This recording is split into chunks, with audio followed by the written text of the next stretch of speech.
بسم اللہ الرحمن الرحیم لقد رضی اللہ عن المؤمنین اذ یبایعونک تحت الشجرۃ آمنت باللہ صدق اللہ مولانا العظیم وصدق رسولہ النبی الکریم الامین ان اللہ وملائکتہ یصلون علی النبی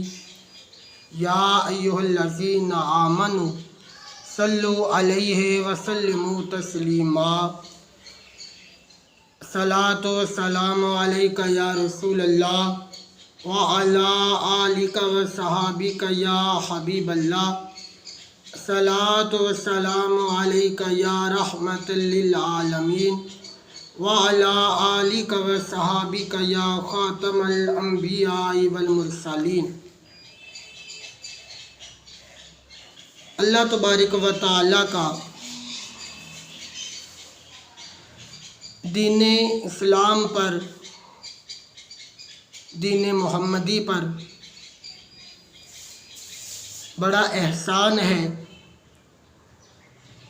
بڑا کرم ہے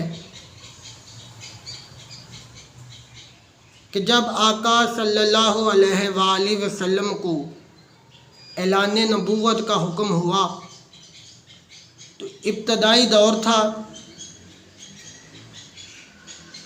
آقا علیہ السلام نے اعلان نبوت فرمایا اور مکہ کے بڑے بڑے چودھری سرداران مکہ آقا صلی اللہ علیہ وآلہ وسلم کی باقی باتوں کو تو مانتے تھے، لیکن اعلان نبوت والے معاملے میں انہوں نے اپنا رویہ چینج کر لیا، بدل لیا۔ اب یہ تعمیر تھی اسلام کی، یہ شریعت محمدیہ کی تعمیر ہونی تھی، اور اللہ کو دین محمدیہ کے لیے، دین اسلام کے لیے وہ لوگ چاہیے تھے جو دین کے ساتھ وفاداری اور خلوص نیت کے ساتھ کام کریں۔ اس لیے اللہ چاہتا تو جب آقا علیہ السلام نے اعلان نبوت فرمایا تھا تو جتنے بھی لوگ اس مجمع میں، اس پہاڑی کے نیچے جہاں آقا علیہ السلام نے اعلان نبوت فرمایا، وہ سارے کے سارے یک مشت ایک دم ہی کلمہ پڑھ کے مسلمان ہو جاتے، لیکن اللہ کو ان کی عادات کا پتہ تھا، ان کی خصلتوں کا پتہ تھا۔ آقا صلی اللہ علیہ وآلہ وسلم نے اعلان نبوت فرمایا اور لوگ آقا کا یہ اعلان سن کر گھروں کو واپس چلے گئے۔ سب سے پہلے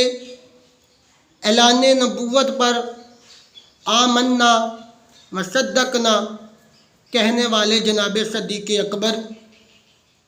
بچوں میں جناب علی المرتضیٰ اور غلاموں میں حضرت زید بن حارثہ رضی اللہ تعالی عنہ نے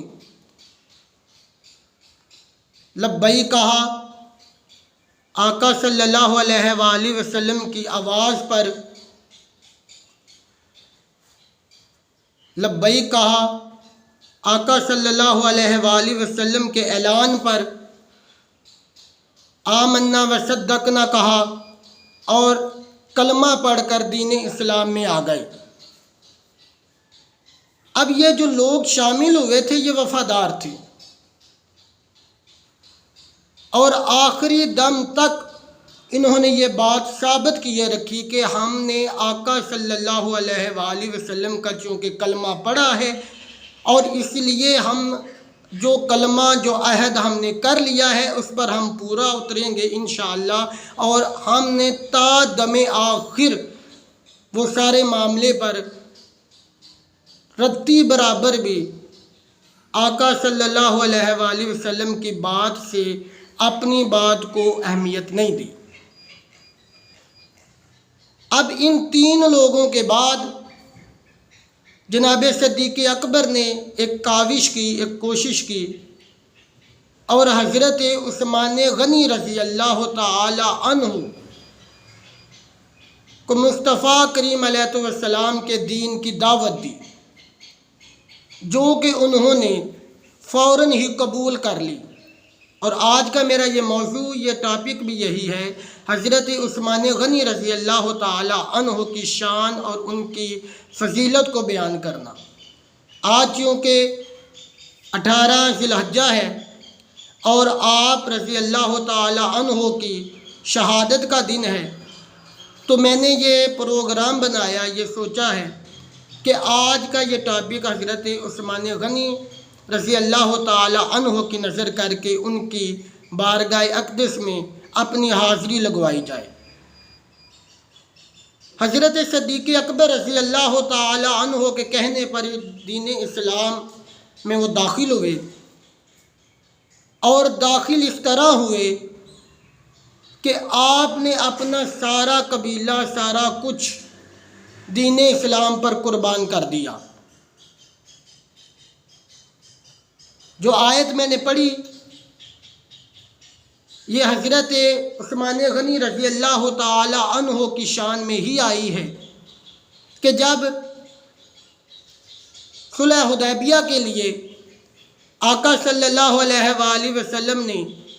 مدینہ سے چلے تھے، تو راستے میں مشکلات آئیں، کفار نے روکا، تو حضرت جناب محمد رسول اللہ صلی اللہ علیہ وآلہ وسلم نے اپنا سفیر منتخب کر کے قبیلہ قریش میں بھیجا، کیونکہ وہاں پر حضرت عثمان غنی کی بہت زیادہ عزت کی جاتی تھی۔ مکہ میں بھیجا اور ان کا خاندان وہاں پر موجود تھا، قریش والے بھی موجود تھے، بنو امیہ والے بھی موجود تھے، اور آپ کو بڑی قدروں اور منزلت کی نگاہ سے دیکھا جاتا تھا۔ تو آپ وہاں پر گئے، کچھ تاخیر ہو گئی واپسی میں، تو پیچھے سے افواہ یہ پھیلی کہ حضرت عثمان غنی رضی اللہ تعالی عنہ کو معاذ اللہ شہید کر دیا گیا ہے۔ یہ خبر آقا صلی اللہ علیہ وآلہ وسلم تک پہنچی، تو آقا صلی اللہ علیہ وآلہ وسلم نے ایک درخت کے نیچے تمام صحابہ کو جمع کیا، جن کی تقریباً تعداد کچھ نے 1300 لکھی ہے، کچھ نے 4000 لکھی ہے، جتنی بھی تھی وہ اللہ تبارک و تعالی بہتر جانتے ہیں۔ آقا علیہ السلام نے سب کو اکٹھا کیا، اور اکٹھا کر کے حضرت عثمان غنی رضی اللہ تعالی عنہ کی شہادت،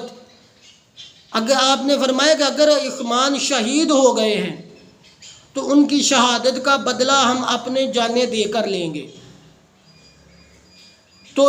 آقا صلی اللہ علیہ وآلہ وسلم کے حکم پر تمام صحابہ نے بیعت کی۔ آقا صلی اللہ علیہ وآلہ وسلم نے اپنا ایک ہاتھ سب سے نیچے رکھا اور ایک ہاتھ سب صحابہ کرام کے اوپر رکھا کہ یہ ہاتھ میرا نہیں، یہ عثمان کا ہاتھ ہے۔ اپنے ہاتھ کو عثمان کا ہاتھ قرار دیا۔ یہ شان ہے جناب عثمان غنی رضی اللہ تعالیٰ عنہ کی۔ اور سخاوت کے سب سے بڑے علمبردار، سخاوت کے سب سے بڑے بادشاہ،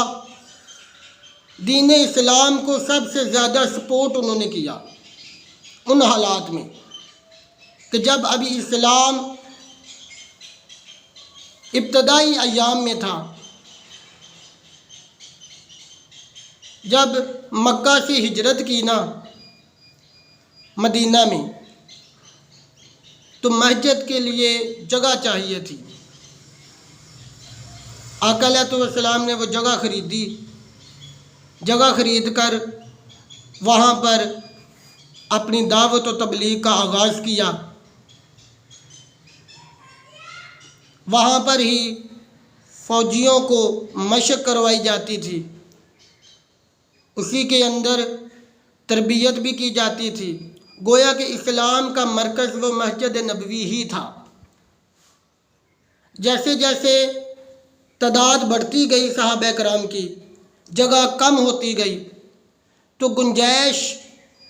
یہ نکالنی پڑی کہ کچھ اور جگہ ساتھ ملا لی جائے۔ آقا علیہ السلام نے اعلان فرمایا کہ مسجد میں چونکہ جگہ کم پڑ گئی ہے تو ساتھ والی جگہ بھی اگر مل جائے تو بہتر ہوگا۔ جناب عثمان غنی رضی اللہ تعالیٰ عنہ اٹھے اور ساتھ والی جگہ کا سودا کیا اور وہ خرید کر آقا صلی اللہ علیہ وآلہ وسلم کے حوالے کی اور دین اسلام کے لیے وقف کر دی۔ اس کے بعد پانی کی قلت تھی، مدینہ شریف میں ایک ہی کنواں تھا میٹھے پانی کا، اور وہ ایک یہودی کی ملکیت تھا، وہ ایک یہودی کی ملکیت تھا جو کہ بڑے ظلم و ستم اور اپنی عادت سے مجبور مسلمانوں کو پانی اچھی طرح لینے نہیں دیتا تھا، تنگ کرتا تھا۔ تو آقا صلی اللہ علیہ وآلہ وسلم نے فرمایا کہ جو آدمی وہ کنواں خرید کر مسلمانوں کے لیے وقف کرے گا اللہ اس سے راضی ہو جائے گا۔ جناب عثمان غنی رضی اللہ تعالیٰ عنہ اٹھے، آقا صلی اللہ علیہ وآلہ وسلم کی یہ بات سنی، اس یہودی کے پاس پہنچے، اور بعض روایات میں آتا ہے کہ آپ نے 20,000 درہم میں اور بعض نے لکھا 25,000 درہم میں وہ خرید کر دین اسلام کے لیے وقف کر دیا۔ آقا صلی اللہ علیہ وآلہ وسلم اس پر بڑا خوش ہوئے۔ بحر روما کا وہ کنواں خرید کر اسلام کے لیے وقف کر دیا، اور حضرت عثمان غنی رضی اللہ تعالی عنہ سخاوت میں جب آقا صلی اللہ علیہ وآلہ وسلم کی بات آتی تھی، آقا اعلان فرماتے تھے تو 1 منٹ کے لیے بھی سوچنے کا ٹائم نہیں لیتے تھے کہ کہیں شیطان مجھے کوئی اور آئیڈیا نہ دے دے، کوئی اور راستہ نہ دکھا دے، اس سے پہلے کہ شیطان کوئی وار کرے ہم آقا صلی اللہ علیہ وآلہ وسلم کے اس حکم کی تعمیل یہاں اٹھنے سے پہلے کرنے کی کوشش کر دیں۔ یہ ان کی سخا کا عالم تھا، اور متعدد جنگوں میں انہوں نے فوجیوں کے لیے اپنا سامان، اپنا مال خرچ کیا ہے، اور تفاسیر میں آتا ہے کہ آقا صلی اللہ علیہ وآلہ وسلم سے 17 مرتبہ جنت خریدی ہے حضرت عثمان غنی نے۔ آقا اعلان فرماتے کہ کوئی اگر یہ کام کر دے گا، فلاں جنگ کے لیے کوئی سامان دے دے گا، تو ہم اللہ تبارک و تعالیٰ اس کو جنت کی خوشخبری دیتا ہے۔ تو حضرت عثمان غنی 1 منٹ کے بھی ٹائم نہ لیتے اور جا کر اپنا سامان اسلام کے لیے وقف کر دیتے۔ یہ ان کی سخا کا عالم تھا، اور اتنے حیادار تھے، ان کے حیا کا یہ پہلو آقا صلی اللہ علیہ وآلہ وسلم حجرہ عائشہ میں آرام فرما تھے۔ جناب صدیق اکبر نے اندر آنے کی اجازت طلب کی، آقا صلی اللہ علیہ وآلہ وسلم نے اندر آنے کی اجازت دے دی۔ جناب صدیق اکبر آئے، آقا صلی اللہ علیہ وآلہ وسلم سے ملاقات کی، اور جو بات انہوں نے کرنی تھی وہ بات کر کے چلے گئے۔ اس کے بعد جناب عمر رضی اللہ تعالیٰ عنہ تشریف لائے، آقا صلی اللہ علیہ وآلہ وسلم سے اندر آنے کی اجازت طلب کی، آقا صلی اللہ علیہ وآلہ وسلم نے اجازت دے دی۔ جب جناب عمر رضی اللہ تعالی عنہ آئے، آ کر اپنے کام کیا، اپنا جو بات انہوں نے کرنی تھی وہ کی اور چلے گئے، اس کے بعد باری آئی جناب عثمان غنی رضی اللہ تعالیٰ عنہ کی۔